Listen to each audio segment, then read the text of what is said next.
estén presentes en actos como este, es necesario que demostremos que no vamos a tolerar el racismo.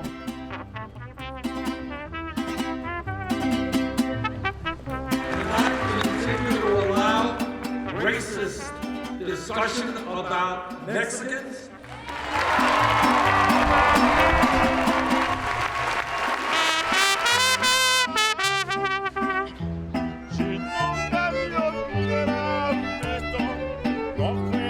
We're well organized here. I think we have the best organization in the state. When you filled out your application to Princeton, to Harvard Law School, did you list yourself as an Hispanic? My parents came here in the year 1956.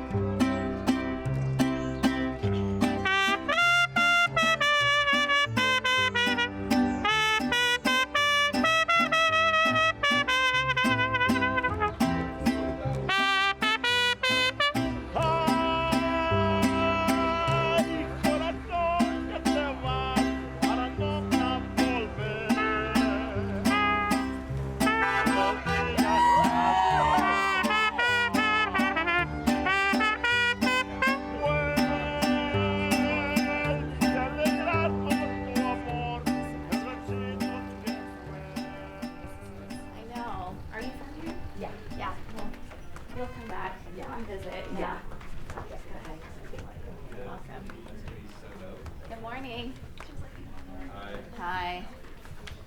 Hi.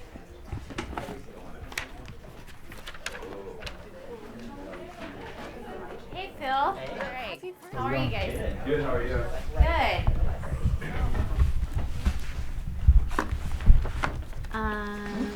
We won't need computers today, so if you want to gather around as we did last time. So, as you saw in the proposal, it was broken up into 4 phases. So first phase was research and discovery, which was our summer team that collected the data. We started building our database of sources. And part of that too was scoping locations for our pop-up newsrooms that will happen in the spring. And so, you know, for example, and Monica can talk about her experience. Oh my God, but people seem like terrified by us. Like whenever we come up with them with the survey, they were like, oh hell no. Like they would like walk away. And this lady was like, no. And she was like backing up from us. I was like, I'm so sorry. Like I didn't mean to scare you. Like this is just for a class. And then she was like, no. There's a lot of dialogue around our Latino community. So that's our current audience, which is way too big and we'll refine. But how might we engage people outside of that community? And how do we get people to care about what we're doing? Well, I know a lot of people who don't like illegal immigrants, right? Mm-hmm. So then you could do, whatever. You guys, I'm a kind of a dick, okay, but I'm not really, it's just my persona. I'm really nice, and I love all people, just bear with me. But I'm just saying there's other sides of the story. And so perhaps if we were doing that story about what we were talking about earlier, about undocumented citizens. Well, here's the deal. There's a lot of people who want to see the other side of that. Like, let's ship them all home. Right. So who's the persona Brian has just identified here? Who is this person when we're creating content? Mamigra. No. Who's the person, that persona? Yeah, like think about when you're gonna come up to this person, you're gonna say, hey, I'm doing this project. No, this is real though. You have to prepare for this persona. You're gonna come up to them and say, hey, I'm Nessa, I made this thing. We're doing this project for Latinos. And they're like, oh, they should just learn English. Why are you even bothering? This happens, you guys. So who is this character? If we needed to label this character, okay, so that's a specific human, but we're talking about a cynic. We're talking about someone who you may consider racist or ignorant. It's you inevitably, your own convictions are going to come into play here, but you need to prepare for this character.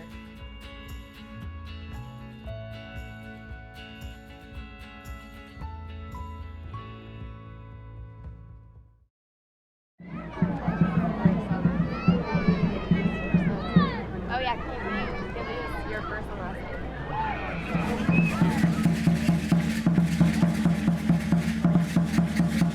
The Trump theme has come about in a few of the interviews, and also a lot of facial expressions that kind of tell us everything that they want to tell us without them expanding too much on it.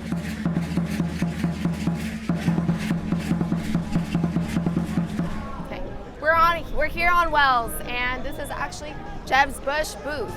There isn't too much movement or interest in the booth, I feel like most people are leaning towards the entertainment, the food, the other items that they have for sale.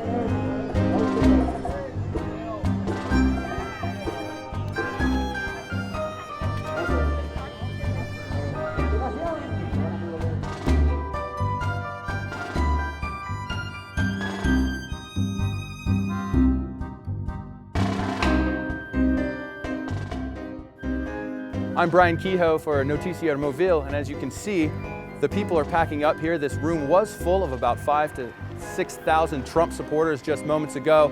Trump showed up here, he arrived, he did a Bill O'Reilly interview before he came out on stage, got the crowd really excited. One of the main points that Trump talked about was, of course, building the wall. That got everybody really riled up. So, we're gonna have a border, we're gonna build a wall. Mexico is going to pay for the wall. We're not paying.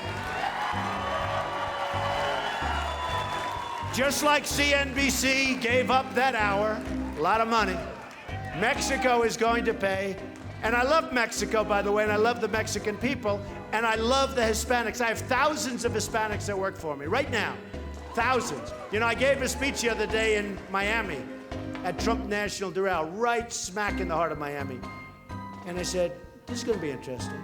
We had a big crowd like this, and I gave the speech. It was 80% Hispanic, 80%, maybe more. You have no idea. They put you people to shame in terms of enthusiasm. I'm telling you. No, I'm telling you. I'm telling you. They were so in love with the message of the border and the message of the wall because they're here illegally. They don't want to be overrun. They want to work. They want to do their job. These are incredible people. From the Nugget in Sparks, I'm Brian Kehoe for Noticiero Movil.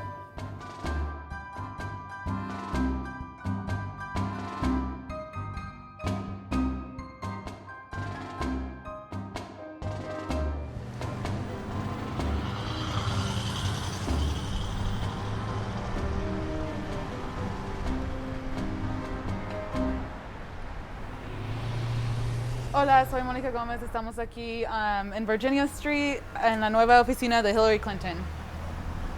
Hay muchos programas que pretenden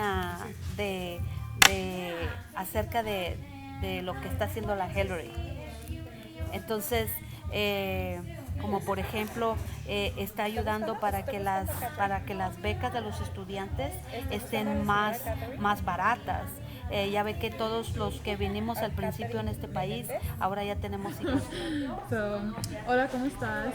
Bien, ¿cómo estás tú? Bien, gracias. ¿Cómo te va ahora aquí en el campaign de Hillary?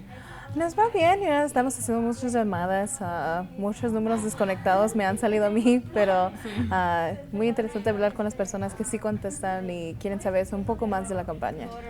So, yeah. And you do this every night? Yeah, we phone bank every single day. Okay. We're doing outreach every single day as well, talking to our supporters, having great conversations every single day, making sure that, you know, we're letting them know that the caucus is happening on February 20th. Okay, yes. So that's like our main priority right now, letting everyone know, hey, caucus February 20th, will you be supporting Hillary? Okay. Join us, we're here already. So is that one of your main points then you make when you call? Okay. Yeah, so basically, let me show you real quick. I'm here because I know that in my community where I grew up, we didn't actually have a lot of rights. You know, people weren't able to use the bathroom sometimes at work. They weren't able to take a lunch break. So every single day I was witnessing all these different injustices and inequalities. So I see that still happening in our community, and I know that she's advocating for us. Here at the Hillary Clinton office in Reno, I learned that they have a very high energy team and they are working very hard to make sure that everybody in Reno knows about Hillary Clinton, knows that she's here and just out in the community, and they're helping her like establish her base in Reno.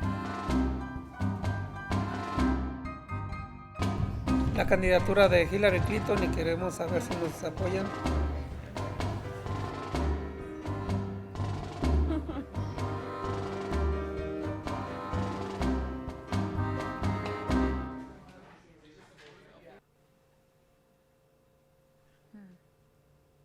Yes, this is the first time I've ever had a bilingual professor, so that's really exciting. This is the first time I've ever had a bilingual journalism class opportunity. Like, I've never even heard of a bilingual journalism class until this class, so I think it's a great way for me to practice my Spanish writing because I've never had that opportunity before. I've never written anything in Spanish until Vanessa's class, so.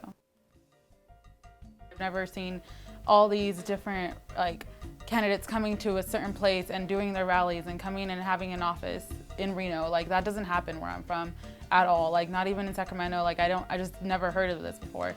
So once I like found out how important like Nevada is in the election, I realized that it's like a really good spot to be in because we're so important in the election, and I had no idea like how important Nevada was.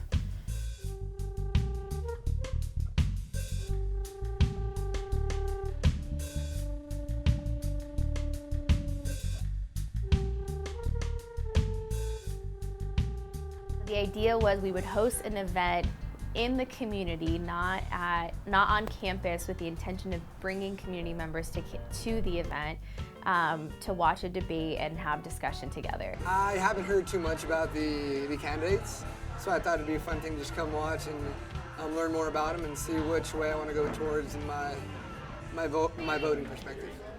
I feel like most of us Hispanics do not vote much, so I'm excited to be one, make a difference in a sense, and I try to get others to vote as well, but I'm excited to be a part of it now that I'm old enough.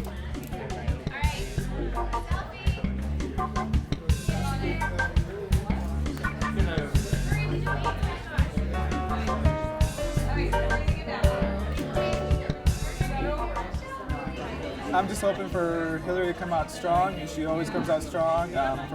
She's not only allied to the community, but she'll be there. She'll make sure that we get a proper cabinet that's set up for the Latino community, the working community, pretty much every single aspect where the Latinos fall into. She's there for them. Cooper, thanks for joining us.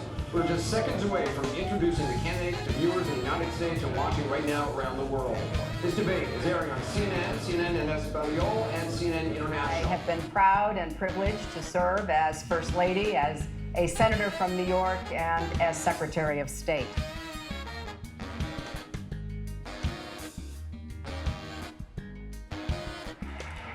I'd have to say the enemy soldier that threw the grenade that wounded me, but he's not around right now to talk to.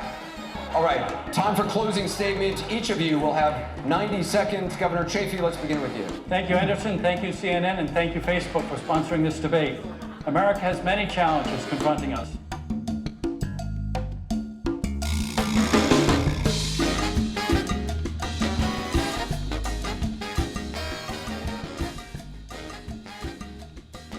Brenda Hoover es la presidenta del Grupo Estudiantil de Republicanos en la Universidad.